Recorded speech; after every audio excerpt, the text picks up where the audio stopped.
इस वक्त पाकिस्तान के एक तो मसाइल हैं जो अवाम फेस कर रही है, दूसरे मसाइल और चैलेंजेस हैं जो कि हुक्मरान फेस कर रहे हैं। कोई लाहौर हाई कोर्ट से फेस कर रहा है, मियां जावेद साहब कह रहे हैं निज़ाम ऊपर नीचे हो जाएगा। लेकिन इफ्तिखार साहब, कल लाहौर हाई कोर्ट अगर इलेक्शन दोबारा कराती तो मसला तो कोई नहीं, मेजोरिटी तो है हम सब के पास।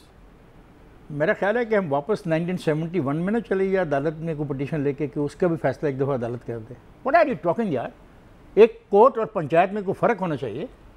अगर कोर्टों ने पंचायत का रोल प्ले करना है तो मुझे कोई इतराज़ नहीं, करें।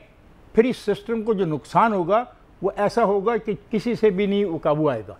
सर कोर्ट का फैसला तो अब क्या मतलब कोर्ट का फैसला किसी बुनियाद पे होना चाहिए, वो एविडेंस होगा। लेकिन चले मैं क्वेश्चन ऑफ एविडेंस, मैं सर वो कल फैसला आ जाएगा, देख लें। मतलब आप माजी में कैसे फैसले कर सकते हैं? प्रीएम्प्ट क्यों करें, हम देख लेंगे। आप खुद मुझे उकसा रहे हैं, आप प्रीएम्प्ट कर रहे हैं, मुझसे जवाब मांग रहे हैं और फिर आप कहते हैं कि आप प्रीएम्प्ट क्यों करें। आगे चले, अगला सवाल आपसे ही है ये, क्योंकि आप माशाल्लाह इलेक्शन को जो है वो इलेक्शन डिफरेंट चैनल्स के अंदर, जब आप दुनिया न्यूज़ में भी थे, इससे पहले जियो में भी थे, तो आपका इलेक्शन सेल की रिसर्च का तजर्बा बहुत है। तो मैं उसकी बुनियाद पर पूछ रहा हूँ, ये 20 सीटें जो हैं ज़िमनी इंतखाब की, ये मेकअप ब्रेकअप है आज आपके नज़दीक? आज जब हम बात कर रहे हैं 4 पीटीआई को जाती नज़र आ रही हैं और 16 पीएमएल रिटेन करेगी।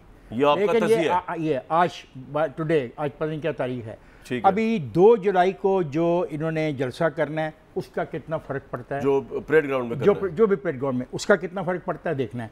ज़्यादा से ज़्यादा वो 2-1 सीटें और मुतासर हो सकती हैं। लाहौर में अलबत्ता 2 सीटों पे कंटेस्ट होगा, पीटीआर पीएमएल 4 में का मुकाबला 2 पे कंटेस्ट है। और वो कौन सा इलाका? नहीं ये नहीं, अच्छा, मैं ये 2 पे कंटेस्ट है।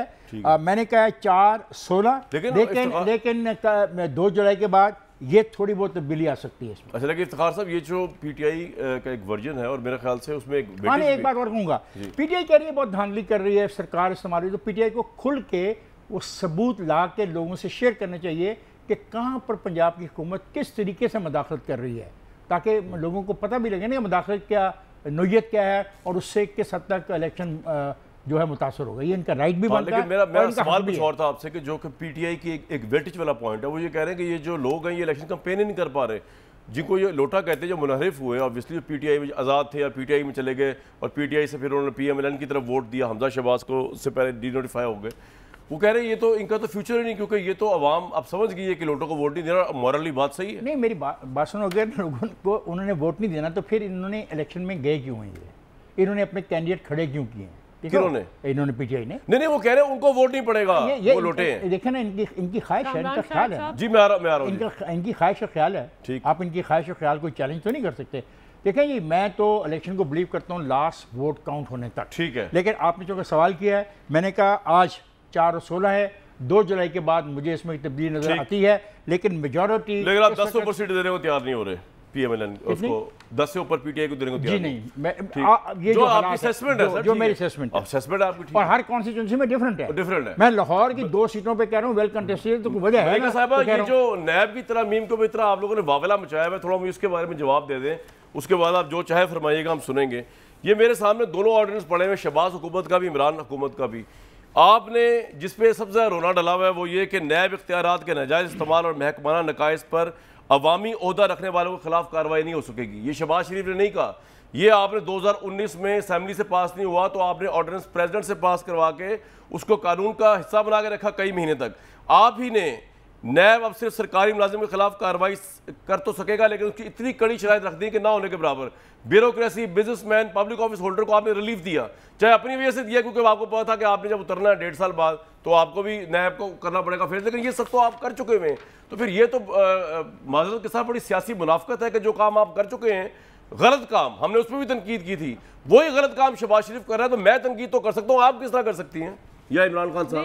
नहीं कामरान साहब, देखिए पहली बात तो ये है कि आपने पूरे तरीके से नैब कवानीन का मुताला नहीं किया, इसलिए आपका जो तज्जिया है, आप बहुत मायानाज एंकर हैं, बहुत बड़े एंकर हैं, लेकिन आपका तज्जिया मुकम्मल नहीं है। बात यह कि पाकिस्तान तहरीक इंसाफ ने जब नैब की तरामीम की और जो फाइनल ऑर्डिनेंस तश्कील दिया गया उसके अंदर नैब को एज आ इदारा हमने उसका रिफॉर्म करने की कोशिश की, किसी भी तरीके से किसी भी तरीके से हमने अपने नैब के केसेस को ख़त्म करने की कोशिश नहीं की, किसी भी तरीके से हमने एज पब्लिक ऑफिस होल्डर्स अपने रोल से तजावुज़ नहीं किया। आप ऐसी कोई शिक मुझे बता दें जहां पर पाकिस्तान तहरीक इंसाफ के नुमाइंदे जो हैं वो कह रहे हों कि बाहर के ममालिक से एविडेंस नहीं आ सकेगी तो हमारा कोई एवन फील्ड अपार्टमेंट्स का केस ख़त्म हो जाए। कोई ऐसी शिक बताइए जहां हम कहें कि जो 12 सबूत है उसको चेंज कर दे ताकि नैब अपने केसेस को प्रूव ही ना कर सके। कोई ऐसी शिक बता दें जिसके अंदर हमने नैब के ज़िम्रे से जो बेनामी ट्रांजैक्शंस हैं उसको निकाल दिया हो ताकि फेक अकाउंट्स का जो केस है वो भी मुकम्मल तौर पर ख़त्म हो जाए। मुताला कर ले आप बारीकी से, सुन लीजिए, मुताला कर ले बारीकी से तो आप देख लेंगे कि इन लोगों ने भरपूर तरीके से नैब को खोखला कर दिया है, भरपूर तरीके से नैब तरामीम मातम करते जी मिलके NRO 2 दिया है। मेरी बात सुने, मेरी बात सुने मलिका साहब, एक बात सुने। आपकी कैरियर जो है ना, आपका जो पीटीआई का कैरियर है उसमें सबसे बड़ा जो वाइट शीट बननी है ना वो ये है कि जो पार्टी ने सबसे ज्यादा रट लगा के रखी करप्शन और पैसा निकालेंगे और बरामद कराएंगे, मनी लॉन्ड्रिंग इस मुल्क में रुकेगी। एक पाई आप इन सबको सुन तो लें, मेरी अर्ज सुन लें। ऑल पावरफुल नैब जिसको हेड कर रहे थे बहुत से लोगों के नज़दीक मुबैना तौर पे इमरान खान, ना कि जस्टिस जावेद इकबाल, या वो उसके इन्फ्लुएंस में थे या उसके अंडर थे, उस सबको गिरफ्तार किया आपने। क्या वो मिफ्ता इस्माइल, क्या वो शाहिद खाकान अब्बासी, क्या शहबाज शरीफ, क्या हमजा, सबको गिरफ्तार किया आपने।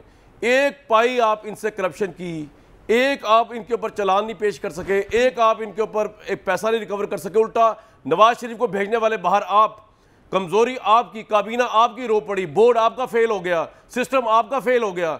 ये आपकी वाइट शीट बनेगी। करप्शन को जितना आपने इनडायरेक्टली सपोर्ट किया है, ना पैसा वसूल करके और कन्विक्टेड लोगों को बाहर निकाल के, ये आपकी लीडरशिप की और फैसला साजी की कमजोरी तारीख का हिस्सा बनेगी। और आपने एक मिनट आपने बड़ी खूबसूरती से मामला ट्विस्ट किया। मेरी बात सुने, आपने जो बातें बताई हैं वो ठीक बताई हैं कि इन्होंने अपने इंटरेस्ट के अंदर वो कह दिया जी कि बाहर का सबूत नहीं होगा, ट्रांजेक्शन जो है वो आखिरी देखी जाएगी, क्या है वो आप ठीक कह रही हैं।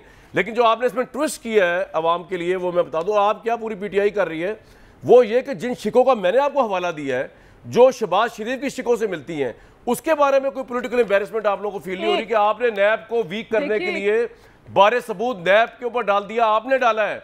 आपने कह दिया ब्यूरोक्रेट्स पे कार्रवाई नहीं हो सकती, आपने बचाया पॉलिटिशियन उनको, अपना पब्लिक ऑफिस होल्डर्स को। वैसे ही शहबाज शरीफ अगर एक मिनट मलिका साहब आऊंगा एंड में आपके पास, लेकिन मियां जावेद लतीफ साहब ये आपकी हरकतों जी मियां साहब क्या कह रहे हैं आपने फरमाए।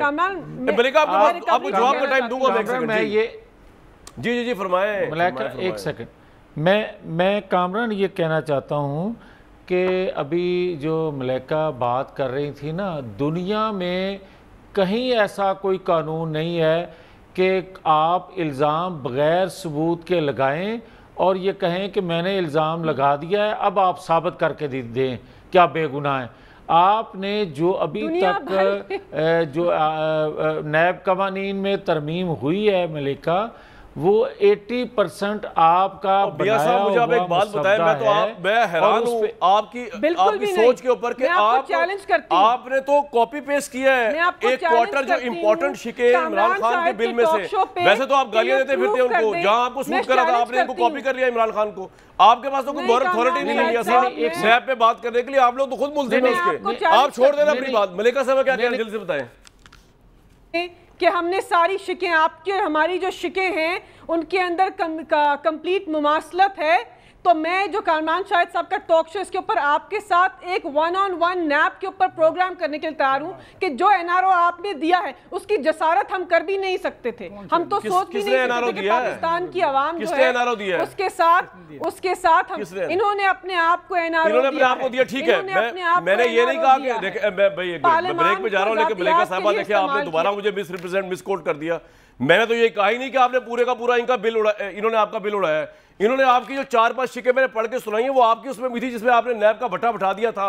मैं आपको सिर्फ इतनी सी बात कह रहा हूं जो आपको जी इफ्तिखार साहब कुछ 2018 का है कि 2019 का ऑर्डिनेंस है जी। हाँ नहीं कि 2018 के बाद के मामला नैब के हवाले नहीं किए जाएंगे, क्यों भाई वजह? नहीं वो तो इनसे पूछे ना, मैं आपसे पूछ रहा हूँ ना बेटा। ठीक है, हमारे पास वक्त की किल्लत है, लेकिन NRO एनआरओ की बात होती है, आप कह रहे हैं इन्होंने दे दिया। यार आपने जो काले धन को सफेद करने का एनआरओ 2 दफा दिया मलिका साहिबा, वो किस मॉरल ऑडेस्टी पे दिया, ये कभी सोचिएगा, अकेले बैठ के सोचिएगा, एक लम्हे के लिए छोड़ दीजिएगा कि क़यादत क्या कह रही है आपकी और उनका क्या इंटरेस्ट होगा या नहीं होगा।